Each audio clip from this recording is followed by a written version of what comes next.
quando eu ministrei a minha palavra sobre você, quando eu te fiz uma promessa, quando eu declarei qual era a minha vontade e qual era o meu plano para a sua vida, eu não estava contando com a sua capacidade, porque eu não sei se você lembra, eu não escolhi as coisas que são, eu escolhi as que não são. Eu não escolhi as competentes e incríveis e maravilhosas. Eu não sei se você lembra, mas está na minha palavra. O Senhor está falando diretamente a alguém aqui nessa noite. E Ele está dizendo: eu escolhi as coisas desprezíveis. Escolhi as que não são para confundir as que são. Escolhi as fracas para confundir as fortes. Escolhi as loucas para confundir as sábias. E aí você se olha diante da sua incapacidade da realização e do cumprimento de uma promessa. Você se olha e se vê incapaz diante da vocação, do convite que Deus tem te feito para esse novo tempo, para a tua vida. Irmãos, eu estou olhando aqui, Deus está falando comigo. Tem gente aqui que está revoltado em si, não é com Deus. É em si, porque não aguenta mais repetir os mesmos ciclos de frustração. Não aguenta mais pedir perdão pelos mesmos pecados. Não aguenta mais reclamar da própria fraqueza. E o Senhor está dizendo: eu nunca te chamei baseado no que você podia me oferecer, mas baseado em quem eu podia ser em você. Não te pedi ouro, não te pedi dinheiro, não te pedi grande capacidade, te pedi apenas disponibilidade. Então Deus trouxe gente hoje aqui e Ele está dizendo: não negue aquilo que eu ainda tenho para fazer na sua vida, só porque você não se enxerga como eu já te vejo, só porque você não se enxerga como eu já te olho. Olhe para alguém aí agora, eu vou te pedir uma gentileza. Você vai segurar a mão da pessoa que está do seu lado aí agora. Pegue na mão de alguém aí agora. Segure a mão de alguém aí, mas não segure requenguela não, meio fraquinho, porque é complicado você segurar na mão de alguém, porque é constrangedor. Então se você fizer isso sem poder, se você fizer isso sem graça, a pessoa vai segurar sua mão doido para soltar. Mas aperta a mão dessa pessoa aí na tenda, obedece o comando, irmão. Crê em Deus e estareis seguros, crede nos seus profetas e prosperareis. Segure na mão da pessoa que está do seu lado e faça ela perceber do lado de quem Deus colocou ela hoje. Faça ela perceber que isso aqui não é um entretenimento, não é uma social, uma reunião ocasional. Não. Segure a mão dessa pessoa e faça ela perceber que Deus colocou ela do lado de um profeta, de uma profetisa do eterno. E de mãos dadas com essa pessoa, diga assim para ela: você tem palavra. Diga, você tem palavra. E quem tem palavra tem tudo o que precisa para chegar aonde Deus disse que você chegaria. Deus te trouxe hoje aqui para dizer: você está debaixo da minha palavra.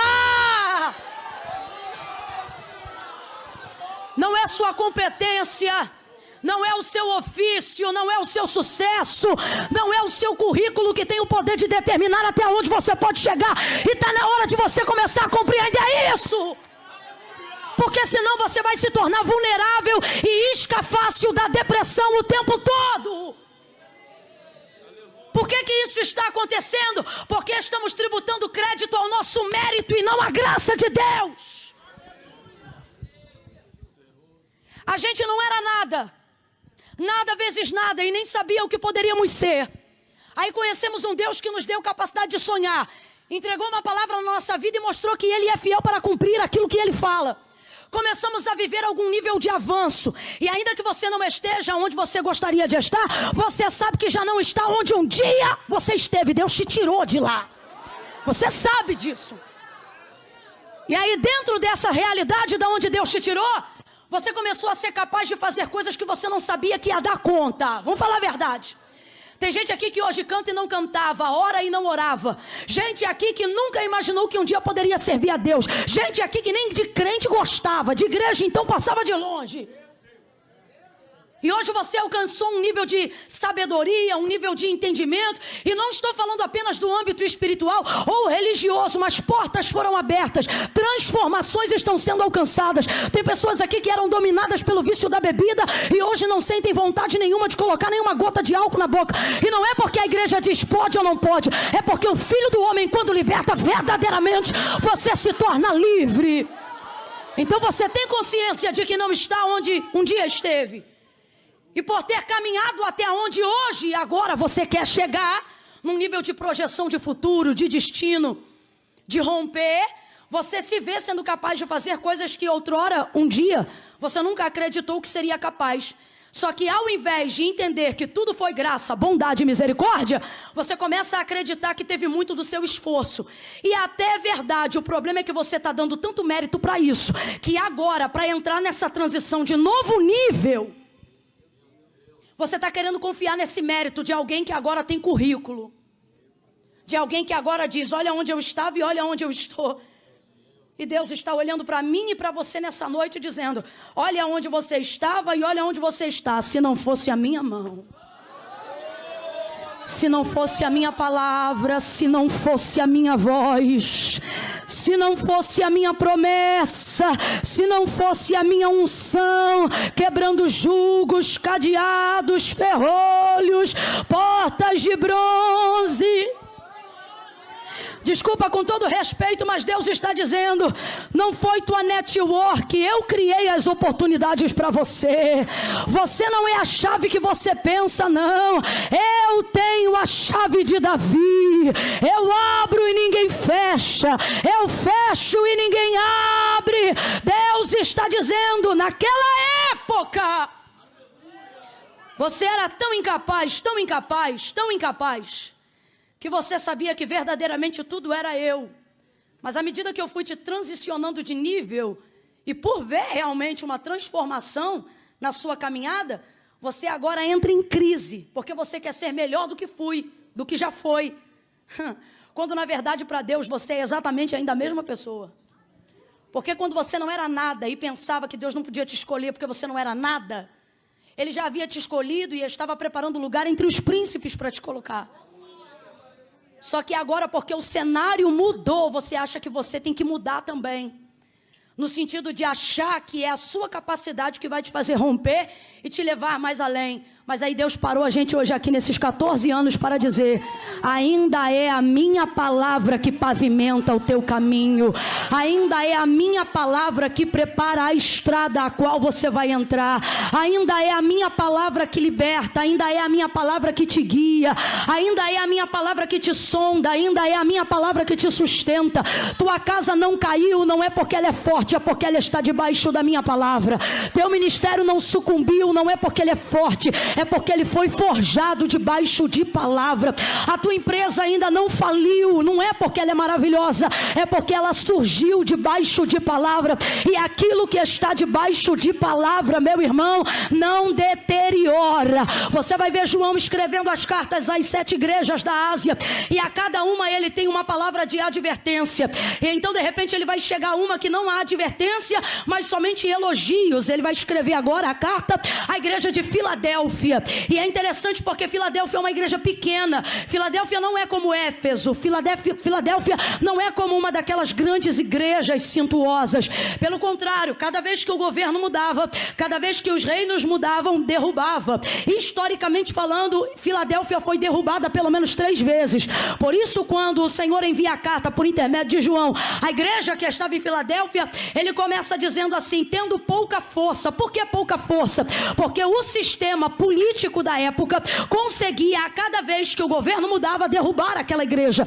Na verdade, derrubava a construção, mas não derrubava eles como núcleo eclesiástico.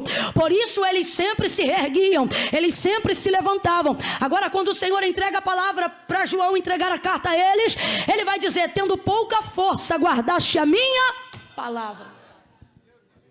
Aonde está a força de Filadélfia? Na palavra. Aonde está a fidelidade de Filadélfia? Na palavra. Porque passam por cima de Filadélfia e ela ressurge das cinzas como se fosse improvável e ela aparece novamente por causa da palavra. Olha o que o anjo vai dizer, o que o Senhor vai dizer acerca de Filadélfia. Tendo pouca força, guardaste a minha palavra e não negaste o meu nome. Por isso eu também te guardarei da tentação que há de vir assolar todo mundo. Olha isso, gente, olha isso, gente, tendo pouca força. O que a gente aprende com isso? A gente aprende que para chegar onde Deus quer e ser quem Ele quer que nós sejamos, não é a força, não é o braço que nos garante isso. A igreja nunca foi a força que o mundo precisa, nunca. A força do sistema político, ele está na mão do maligno. Foi-lhe dado esse nível de autoridade, não só esse, qualquer área financeira, e por que não dizer até em certo nível religiosa, está tudo na mão e na força do maligno. Agora, o que está conosco? A palavra, a verdade. Então veja, a força está na mão do príncipe deste século, por isso ele tem poder para cegar o entendimento de muitas pessoas, para que jamais cheguem ao conhecimento da verdade. Mas para isto se manifestou o Filho do Homem, para desfazer as obras do diabo. E como é que ele desfaz essas obras? Ele desfaz da seguinte maneira: manifestando a verdade. Conhecereis a verdade e a verdade vos libertará. E que verdade é essa, gente? É a verdade da palavra. Porque quem é a verdade? A verdade não é uma ideia, a verdade é uma pessoa. A verdade é Jesus Cristo.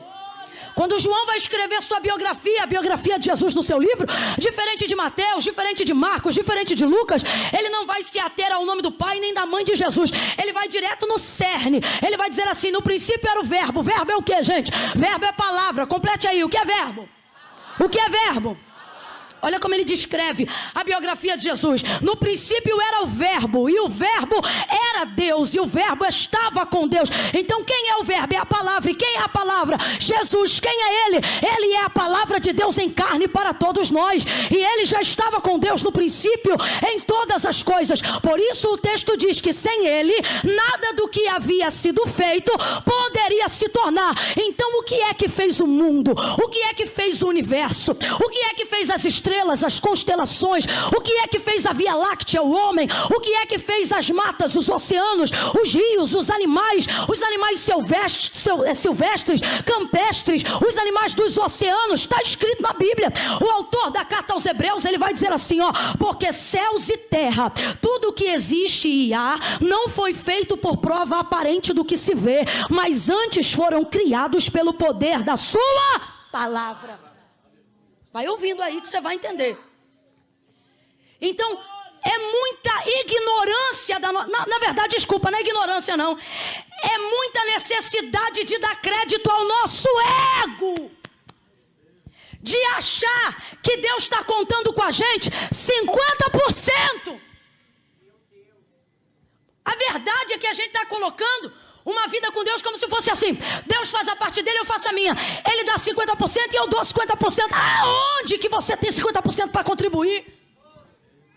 Aonde, meu filho? Por isso que quando Deus te chamou, não te pediu dinheiro e não te pediu nada do que você não podia oferecer. Ele só te pediu uma coisa. Quando ele disse vou fazer, ele não disse entra com tanto. Ele não disse entra assim, entra assado. Ele disse entra só com a fidelidade, o resto eu faço. Entra só com a fidelidade, o resto eu faço. Fidelidade a quê, Camila? Fidelidade à sua palavra. Deus, olha aqui, gente. Deus não é fiel a mim. Deus é fiel à sua palavra. Quando ele é fiel sim a mim, quando eu sou fiel à sua palavra, a sua palavra. Lembra? Se vós estiverdes em, e as minhas palavras estiverdes em, pedireis o que quiserdes e será feito. Por quê? Porque eu gosto da cor dos seus olhos? Por quê? Porque eu me identifico com a cor da sua pele? Por quê? Porque eu gosto de saber quanto que tem na sua conta corrente, na sua conta poupança? Deus não está nem para nada disso. Deus não corresponde isso. Assim como Deus também não tem compromisso com o seu emocional.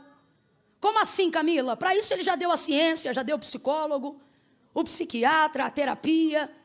E eu não estou zombando não, eu acredito de verdade na realidade dessa ciência. Ela é maravilhosa e graças a Deus que a mente de muitos crentes tem se aberto para isso.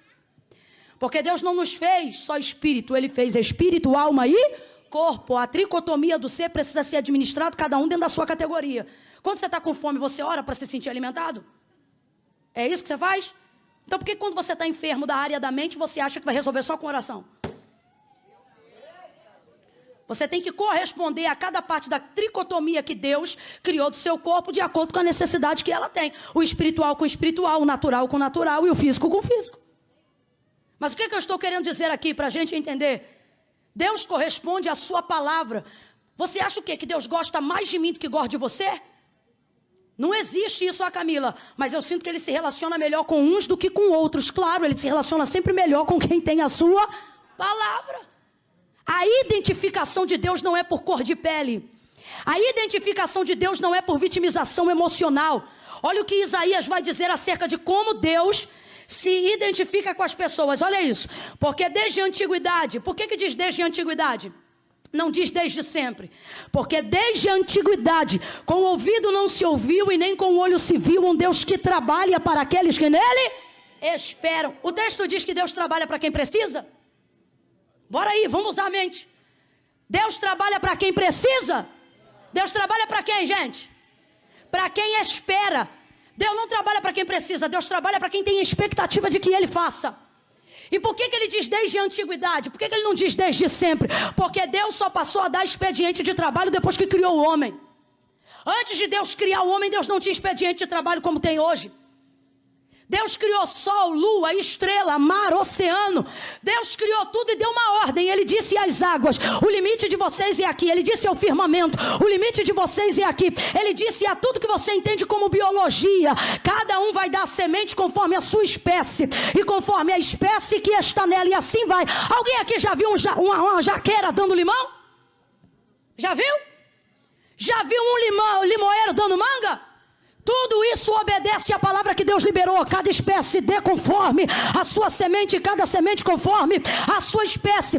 Assim Ele fez em toda a fauna, assim Ele fez em toda a flora, assim Ele fez em todo mundo. Tudo isso, preste atenção, Ele fez liberando tão somente a sua palavra. E a terra, Camila, a terra lhe obedece. Deus não precisa usar profeta para lembrar o que Deus falou para a terra. Isso Deus faz com você. Com a terra Ele não faz, não. Falou uma vez. E isso é o suficiente para que o firmamento fique exatamente aonde está agora. Ok? Agora, depois que Ele cria o homem, por isso que Isaías diz desde a antiguidade. Porque depois que criou você, Deus não descansou nunca mais. E eu não estou brincando não, eu estou falando sério. Jesus, quando vai ser assunto aos céus, Ele diz assim, eu vou para o meu Pai, porque meu Pai trabalha até agora. E eu também trabalho. O que Ele está dizendo? Nós estamos trabalhando e Ele diz por quem? Ele diz por vocês. Eu estou preparando o lugar. Para que aonde eu esteja, estejais vós também. Então veja, olha para quem está ao teu lado e diga, você dá trabalho. E aqui ó, presta atenção. Não há nada que você faça que possa pagar o salário que Deus merece por cuidar de você. Porque é um plantão que Ele não troca com ninguém. É o tempo todo ali. O tempo todo com você. Eis que não tosquenejará nem dormitará o guarda de Israel. Você dorme. Deus não dormiu nunca mais. Camila, mas Deus não dorme. É claro que não, mas você está entendendo. Ele podia, se Ele quisesse, fazer outra coisa da eternidade dele. Mas não. Ele dedica todos os dias da sua vida. Você está de boca fechada por quê? Era para você querer ter 10 bocas para dar 10 glórias de uma vez só agora. Oh meu Deus do céu, eu vou falar de novo. Deus não dorme, Deus trabalha. E você não deveria ficar triste com isso e nem com peninha dele. Por quê? Porque Ele é ancião de dias, Pai da eternidade. Ele não se cansa, Ele não se fadiga. Ele não é um velhinho sentado no trono com artrose, com reumatite, dizendo, o anjo vai lá porque eu não posso. Não, Isaías viu, Ezequiel viu, Daniel viu, João viu, e todos viram que Ele é poderoso, e os anjos estão ao redor de seu trono dizendo, santo, santo, santo é o Senhor dos exércitos. E toda a terra está cheia do seu cansaço? Não, e toda a terra está cheia da sua glória, da sua glória.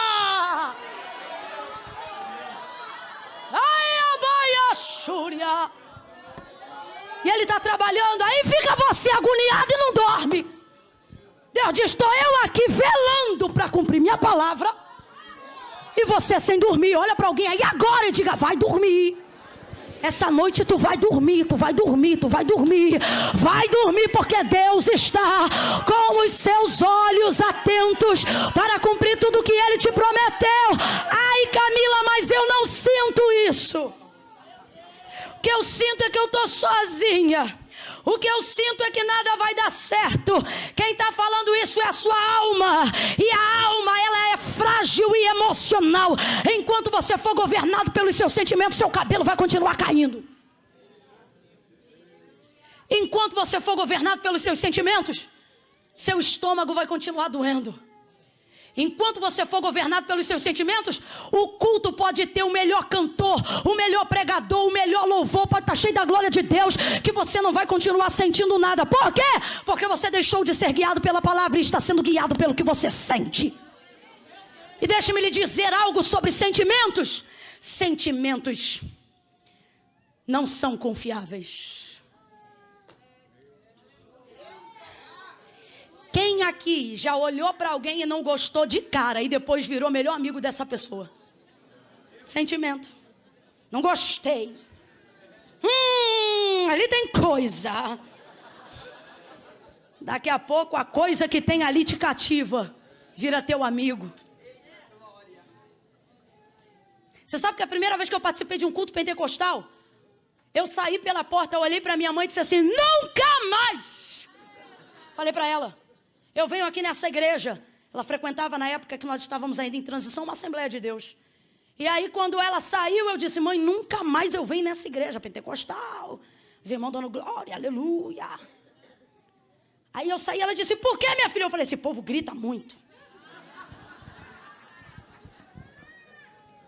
Deixe-me lhe dizer algo sobre sentimentos. Seus sentimentos sabem muito pouco a respeito do que Deus disse. Seus sentimentos vão querer te enganar diariamente. Seus sentimentos fazem você achar super fiel à pessoa que vai te trair. Seus sentimentos fazem você confiar em quem não deveria e desconfiar em quem deveria. Por quê? Porque você está sendo guiado pelo coração. Se tem uma coisa que me irrita, é crente guiado pelo coração. Só faz o que sente. Fulana já pediu perdão para o fulano? Não senti de Deus ainda. O quê? O quê? É igual gente que só abençoa quando sente de Deus. Já recebeu bênçãos assim? Eu recebo de vez em quando. Irmão, eu estou fazendo isso aqui porque eu senti de Deus de fazer. Irmão, estou te dando tal presente porque Deus mandou eu dar. E às vezes a mesma pessoa só vem dizendo que Deus mandou dar. Eu fico às vezes olhando e digo: rapaz, então tu só dá se Deus mandar. Sentimentos que iludem a gente. Eu já vi gente baseado no sentimento cometer esquizofrenia profética. Diz que Deus está falando quando Deus não falou. Mas não é falso profeta. Ele acredita que Deus está falando. E como é que a gente sabe que Deus não está falando? Porque a profecia não tem crivo na palavra. Mas a pessoa acredita que é Deus que está falando. Não é que ela quer te enganar, é que ela está enganada. E está enganada por quê? Porque decidiu confiar nos Nebaraia, Dobinaia, Suricamaia, Xérgia. Não sei se... Esta é uma edição criada pelo canal Túlio Falcão Oficial. Se você gostou deste vídeo, se inscreva no canal e ative o sininho para receber as notificações. Deus abençoe a sua vida.